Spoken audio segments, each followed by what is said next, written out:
the confluence of science and Torah in regards to evolution. So you look at Bereshit sentence 1, chapter 1, sentence 12. It says, and it was, let's actually go back a little more, sentence number 9. And it was so, God called the dry land earth. And he gave dry land a particular name, a particular identity, and that means a particular facility, a particular characteristic. Earth now gained a characteristic by being called earth, as opposed to just what it was before. It was dry land, which was a thing. It existed. God called it earth, which made it something different. What was that difference? And the gathering of waters he called seas, and God saw that it was good. God said, let the earth sprout forth vegetation. Who made vegetation? The earth made vegetation. It sprouted forth. Herbage yielding seed, fruit trees, etc., containing its own seed on the earth. And it was so. And the earth brought forth vegetation. And God saw that it was good. And it was evening and morning, the third day. Great. Then God said on chapter 1, sentence 24, now, God said, let the earth bring forth living creatures. Now the earth again is bringing forth living creatures. What does that mean? Again, the earth is acting as a driver of the evolutionary change. God's not creating a hippo. The earth, through a pattern of sustained development, is creating a hippo. How so? It began with vegetation, and it goes further. The commentator Rashi in the 11th century said as follows. It was like this. Like a farmer takes a bunch of seeds in a basket and goes out in the field. He throws all the seeds into the field at once. Now some of the seeds will sprout after 2 weeks. Some will sprout after 2 months, at different times and different stages. That's how Rashi explains it. How do we understand that? It's like as follows. The earth has within it this life-affirming characteristic. That if you set it on its way, it will begin to develop in a biased fashion, under the guise of chance, this flourishing of biodiversity in the world. That's what happens. It's that the earth sprout forth. That's what happens. Now, let's take a look at what that develops. So we're in concert. Science is the same thing. That there's something about the earth itself which facilitates the biodiversity. It's not chance. We don't think it's chance either. God made the earth in this particular way, which facilitates it. That means as follows. Evolution, as you've read it and saw it, has taken place, according to this understanding. The difference is all in the following simple point. Is that rather than chance alone being the driver of that change, is that the earth itself has been given the facility to bias the equation and grow it automatically. The earth has that ability. Call it magic dust if you will. Science agrees, Torah says the same thing. But every change that you saw took place, occurred. So therefore a punctuated equilibrium from a regular snake to a poisonous snake, well, because of the nature of physicality in the earth, so it will happen. Even though the odds are, say it's a 0 chance, and there's less than, it's not even worth talking about, it will still happen because it's called directed evolution. It's biased evolution. The earth will make it happen.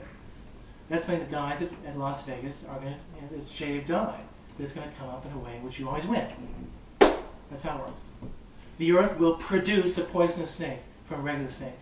Now you look at it and say, could be chance, well it's kind of odd, whatever. This is God's way of hiding his design within the world itself. If it was so obvious, or as we turned and looked out there, oh my gosh, there's a new species, just happened, just appeared in the street. We'd all be automatons, without a choice or free will, obeying what God had to say. He had to find a way to make this whole thing look as if it happened by chance. So he hides his direction within the context of evolution. That's according to this understanding that I'm presenting. There are others, but this is a very normative one that's understandable. Okay, let's go further. Now, how do you see this in regards to human beings? So, this is very interesting. So Adam, so he's a regular guy, right? Fine. And God says to Adam... He was like a giant shining lamp. Okay, right. He lived 900 years. Chapter 2, sentence number 18. God said, it's not good that man be alone. I will make him a helper corresponding to him. God's going to find Adam a wife. Fine. Now God formed out of the ground every beast of the field, or out of the ground. Again, ground is emphasized again. God formed out of the ground. Not God formed out of the ground. Every beast of the field, every bird of the sky. And brought them to the man to see what he would call each one. And whatever the man called each living creature, that remained its name. And the man assigned names to all the cattle and all the birds of the sky and every beast of the field. But as for man, he did not find a helper corresponding to him. At that point, God puts him to sleep, and now takes whatever, makes a wife, now there's Eve. Let's do that story again.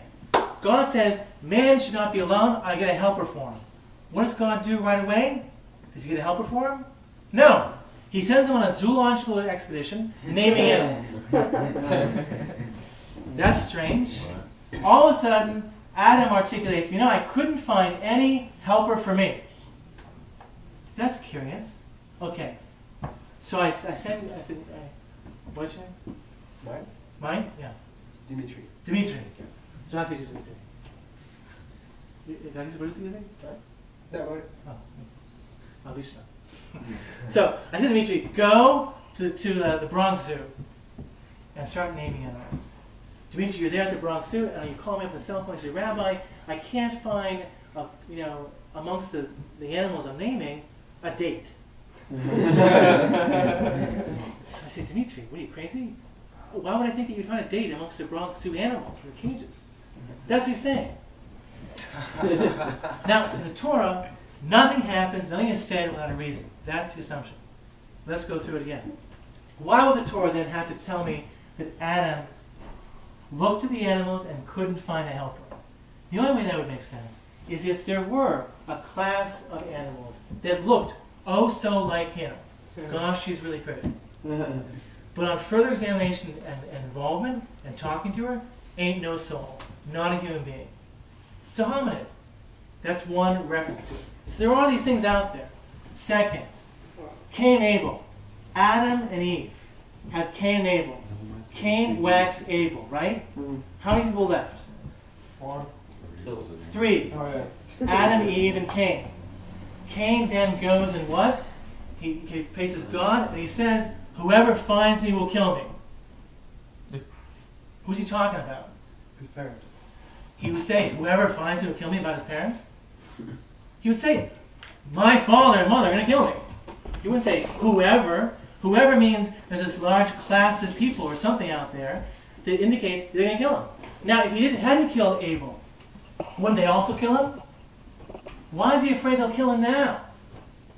After he killed Abel. The answer is very straightforward. He is a human being from Adam and Eve. And because he's a human being of a certain special relationship with God, of being protected at a certain moral level.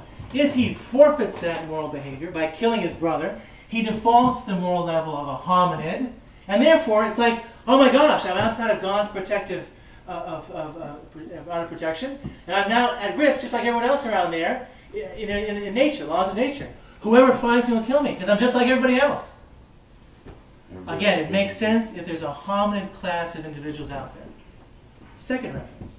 Third reference. So you see, the end of if you read the Torah, at like 11 and 12 years old, it's interesting. But if you think about the Torah when you're 25 or 26, based on your reading when you're 11 and 12, it's ridiculous. The thing to do is to read it like you're 26 or 27, as if you're 26 or 27. And then let it speak and try to understand it, as you would a class in school. You'll find it's not the bestseller on all world history for nothing. It might have some value. That's what we're doing here. We're looking at it and saying, wow, what does this really mean? How does it make sense? It's so poorly written that to have these gaps of understanding? Isn't it a huge festering pustule of a question? Why did God say, I want to give them a helper, and then send him off on a zoological mission? Doesn't that beg a question? You think God would say, I'll give him a helper, and then I'll give him a helper. He gets help.